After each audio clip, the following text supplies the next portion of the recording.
I was always the backup. As a kid, I was the one who gave in. As a teenager, the one who didn't argue. As an adult, the one who helped when everyone else couldn't. I wasn't scolded, hit, or insulted. I was just diminished so quietly, so routinely, that I learned to do it to myself before anyone else could. And all this time, as far back as I can remember, there was one person who truly saw me: my grandmother. Grandma lived with us almost from the day I was born. Small, stubborn, smelling of lavender and menthol. She was the only one who looked at me when I spoke. Not just heard me, she listened. When Mom hugged me only for show and Dad disappeared into his work, Grandma whispered in my ear that I was the smartest, the kindest, and that I deserved love. I didn't believe her then. I could see who the real center of attention was in our house. My brother Thomas came into the world with a golden stamp of approval. From infancy, he was special. Everyone laughed at his jokes, admired his drawings, overlooked his tantrums. When he broke a vase, it was an accident. When I accidentally dropped a cup, I was careless as always. He could come home late, and they took his word for it.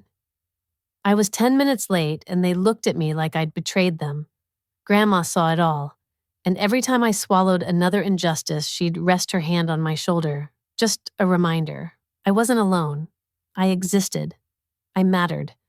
After her stroke, I took time off work to stay with her. Thomas said he couldn't. He was in a busy period. Mom just nodded. He has an important presentation.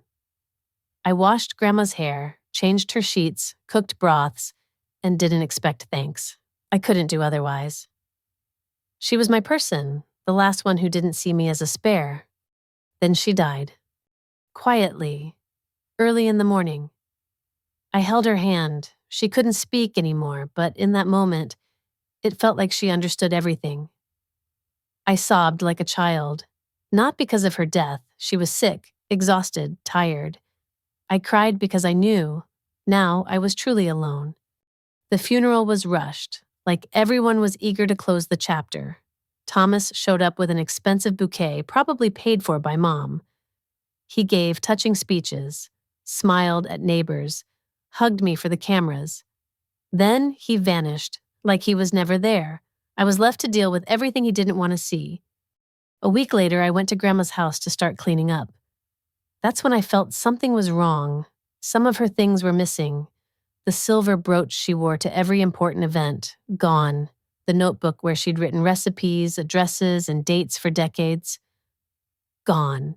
And most importantly, the shoebox where she kept her documents, gone. I searched everywhere, turned over dressers, drawers, even took apart the old wardrobe. Nothing. I asked Mom. She shrugged. Maybe Thomas took it. It's not like there was anything valuable, right? That's when I felt something I'd never let myself feel before: suspicion. I'd always thought unfairness was an accident, not malice.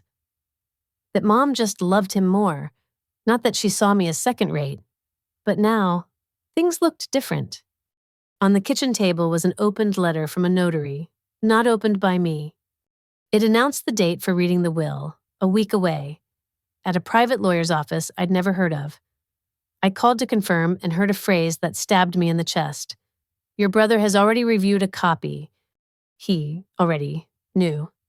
And I, the one who cared for her, the one who was there, found out through traces of someone else's presence in the kitchen.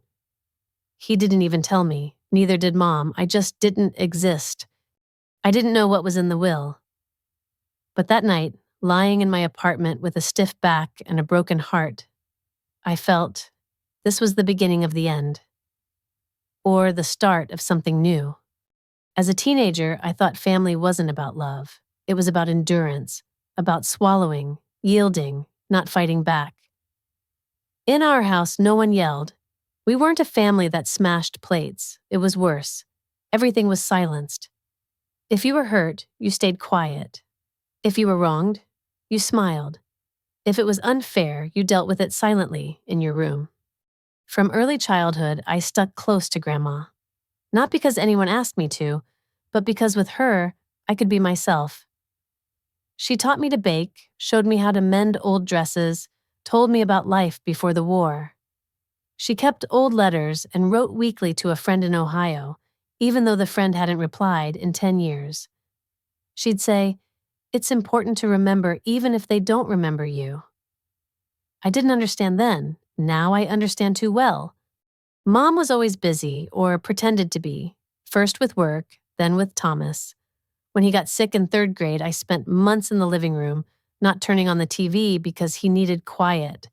When he became a teenager and started lashing out at me, at everyone, Mom said, "He's just going through a tough phase." But when I withdrew, wrote poems, hid notes with thoughts I couldn't share, she said, "You're being too dramatic."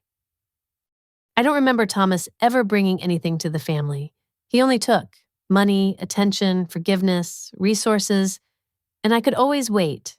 College, on scholarships, housing, on my own. A car at 29 when I saved enough.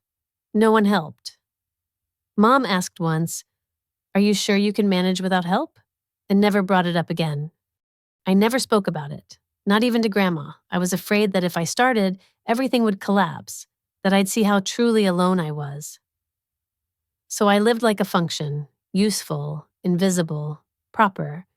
When I returned home on the day of the will reading, the door was open. Mom was in the kitchen drinking tea. She looked at me like I was late, though no one told me the meeting had been rescheduled. Thomas was already there. He held an envelope and flinched slightly when he saw me. It was fleeting, but I noticed. I'd seen that reaction before, in school, in people caught lying. I asked directly, "Do you already know what's in it?" He looked away. Mom said, "You don't need to make a big deal out of this. There's barely anything there." Barely anything. It was the phrase I'd heard my whole life, about me, my achievements, my feelings. Thomas slipped the envelope back into a folder and put it in his bag. He didn't let me read it, didn't offer, didn't say what Grandma had decided. He just stood and left, saying, "We'll be in touch." I stood there, choking on a lump in my throat. Not because of the will, but because of how it happened. Like I was a stranger. Like everything between me and Grandma, everything I did for her, was nothing. 2 days later, I got an email from the notary. The will stated that most of the estate, including the house, went to Thomas. I was to receive a symbolic sum, $5,000, phrased as, "in recognition of care and support." A symbol, 5,000. For a year and a half of sleepless nights, changing sheets, giving injections, washing her hair, soothing her cries of pain at 3 a.m. I read the email over and over, searching for logic. Maybe Grandma changed the will. Maybe Thomas convinced her. Maybe. But the more I dug, the clearer it became. Mom was the link. She worked at the bank. She took Grandma to the lawyer. If anyone could influence the documents, it was her. The next day, I tried calling the notary, but the secretary said all documents were signed, and the case was closed. No other version of the will existed. I asked for a copy. They said, "We'll send it to your brother, the primary executor." Just like that. One line, one legal status, I was nobody, just an heir who didn't fit the family script. That night, I didn't sleep. I lay staring at the ceiling, feeling something shift inside. Not anger, not revenge, refusal. Refusal to be convenient. Refusal to see myself as less. I realized I'd been walking in a circle they built. Every choice I made was shaped by what they didn't let me choose. I'd never been free. The next morning, I decided to hire a lawyer, even if it led nowhere, even if the house was already signed over, even if they called me ungrateful. I wanted the truth. I wanted my voice back. I hesitated before taking that step. I thought if I dug into the legal details, I'd become what they always saw me as: petty, resentful, inconvenient. But something in me wouldn't let me back down. Not after everything I'd lived through, not after everything they stole. I found a lawyer through a former colleague, a woman in her 40s, sharp, calm, no nonsense. I showed her the email, told her about Grandma, the house, how I was the last to know. She listened silently, then asked, Are you sure the will wasn't written under duress? I didn't know how to answer. Grandma never mentioned the will to me. But I couldn't imagine her willingly leaving everything to Thomas. It would have been a betrayal that didn't match the woman I knew. We requested copies of all legal documents. 2 weeks later, the response came. The will was drafted 6 months ago in the office where Mom worked as a consultant. Signed by Grandma's hand with 2 witnesses, all papers in order. But I saw that signature, and I knew Grandma's hand. A year before her death, she could barely hold a spoon. She couldn't sign with such precision. I told the lawyer, and we requested a handwriting analysis. It was a risk. It was slow. It was expensive. But I felt if I gave up now, I'd erase everything my life with Grandma had been. Meanwhile, Thomas started reaching out. Cautiously at first, a missed call, then a message. Are you seriously going to sue your own family? I didn't reply. 2 days later, another. We can talk about the money. Why do you need this?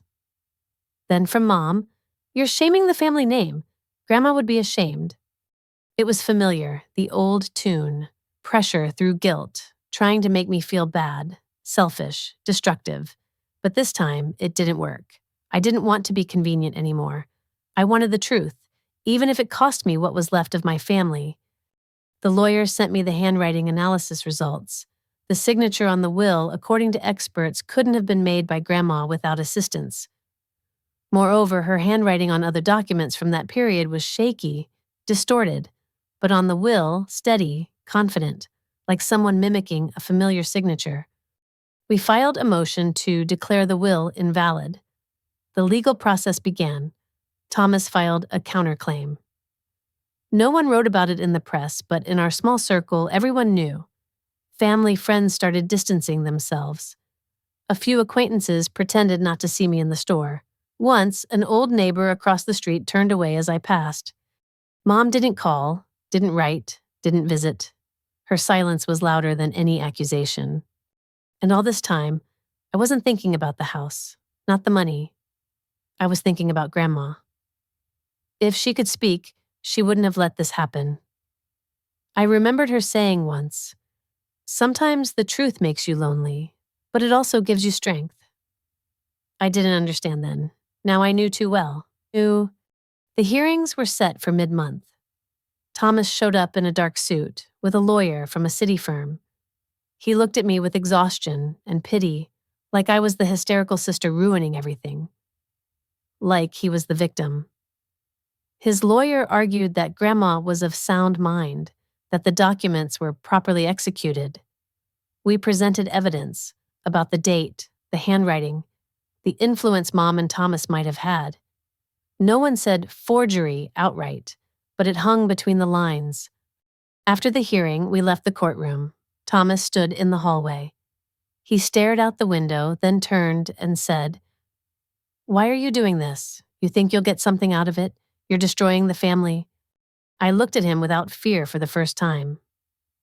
I didn't recognize my brother, just a man who'd spent his life thinking he could do anything. Because no one ever told him, no. I didn't answer, I just walked away. I thought when it was over, I'd feel relief. That justice was something you could feel, like cool air after a storm. But the truth was different. When the court ruled, I sat in the same room as the first hearing, feeling only emptiness. The court declared the will invalid. Experts concluded the signature could have been made under duress or with third-party involvement.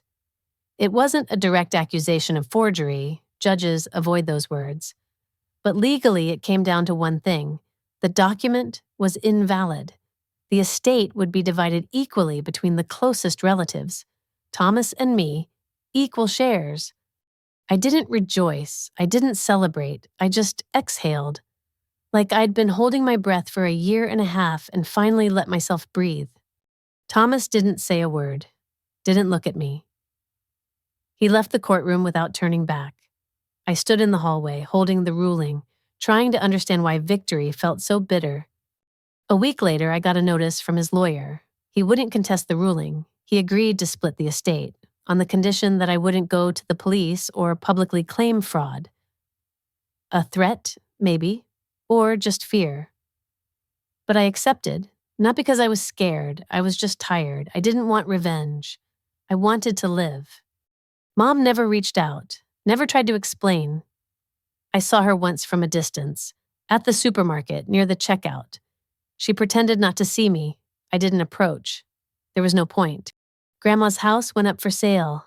Thomas gave up his share for cash. I decided not to go back there. Too much pain in those walls. I took only the old brooch, the one he didn't think was worth taking. It was in a box of buttons, wrapped in a scarf. I cried when I found it, because it was the only thing that still smelled like Grandma.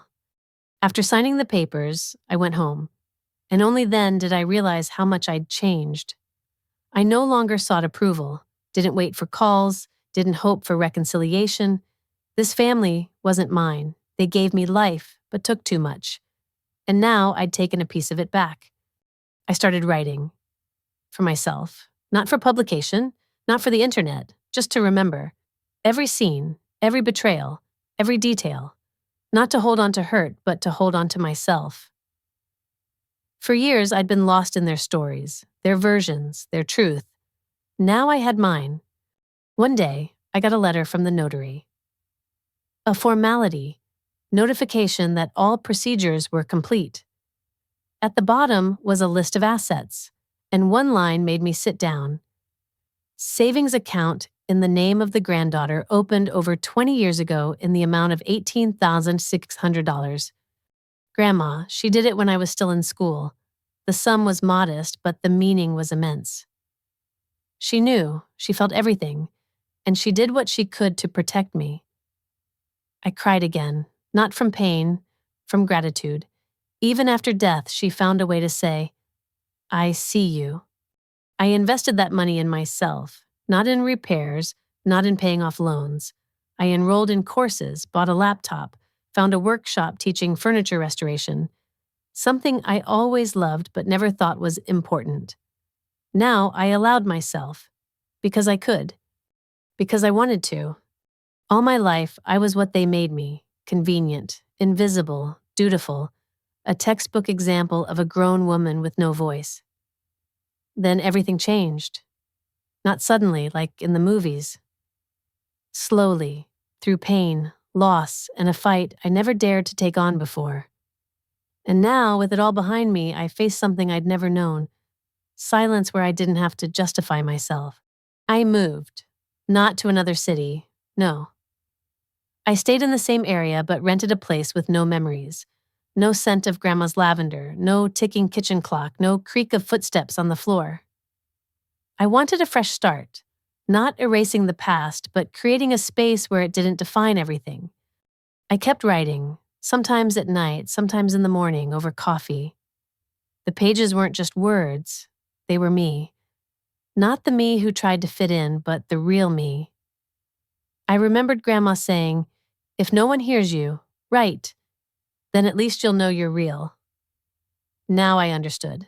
Every paragraph was my territory, my small act of power over myself. The restoration courses were a lifeline. Not just because I learned to work with my hands, but because I was giving objects back their shape, beauty, essence. It felt symbolic. Every time I sanded old wood, scrubbed stains from worn chairs, or steadied a wobbly table, it was like I was doing the same for myself, stripping away what wasn't mine, strengthening what was. People around me changed. Or maybe I started seeing them differently. Those who were once background, shop clerks, strangers on the bus, neighbors, became visible. There was no drama with them, no demands, no judgment. They just were. And I learned to be with them, not serving, not fearing I'd do something wrong, but as a person worthy of attention and respect.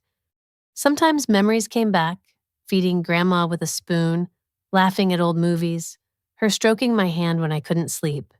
They didn't cut anymore. They became soft, like an old blanket to wrap myself in. I didn't cry anymore. I gave thanks. One day, a woman about 60 came to the workshop where I was interning. Her eyes reminded me of Grandma. She brought an old table, a family heirloom everyone else wanted to throw out.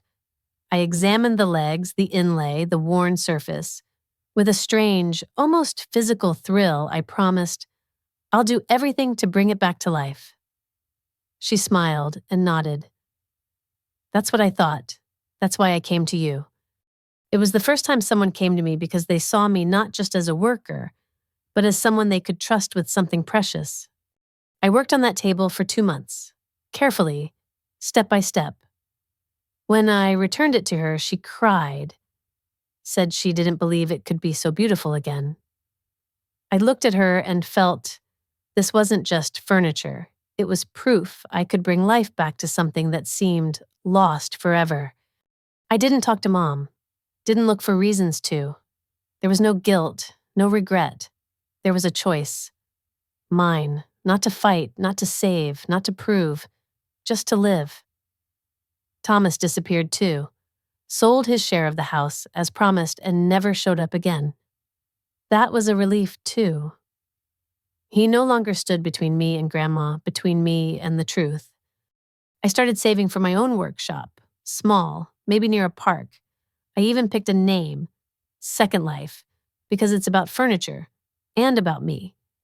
When people ask if I regret going against my family, I don't answer, because it's not about them. It's about choosing myself for the first time and staying. Sometimes I wonder how things would have turned out if I'd stayed silent, if I'd played by their rules, hadn't dug into the papers, hadn't gone to court. Maybe I'd still have the illusion of family, occasional calls, strained holidays, shared silence at the table, and maybe I'd still be the woman who's easily hurt and easily forgotten. But now I know, better to be alone than live a lie. I stopped apologizing, not because I'm cold, but because I learned to see what's mine and what's imposed. When Mom sent one last message, "You could have just talked to us instead of dragging this to court," I didn't reply. Not because I had nothing to say, but because I no longer felt obligated to explain myself to people who ignored my feelings for years. I looked at my life like a still lake where someone kept throwing stones. The ripples spread, the surface blurred, but now the water was calm. I looked, and for the first time I saw myself, the real me, not a role, not a daughter, not a sister, just a woman who found her footing within. My first clients came by word of mouth. Someone brought an old dresser, another a favorite chair of their father's. People came, shared stories. And I listened. I wasn't afraid of their memories anymore, because I no longer hid my own. In the small room, I turned into a workshop. It smelled of wood, varnish, and patience. On the walls were photos, Grandma with a book in her lap, me as a kid with dough on my hands, the old kitchen with its lampshade. They weren't decorations, they were acknowledgement. Proof of where I came from and why I stand here now.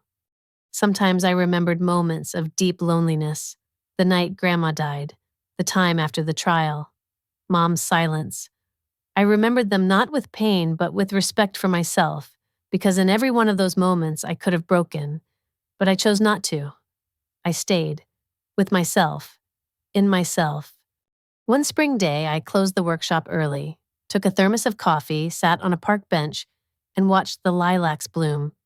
It was quiet, and in that quiet, I realized I don't owe anything anymore, not to them, not to the past, not even to the old me. I let go.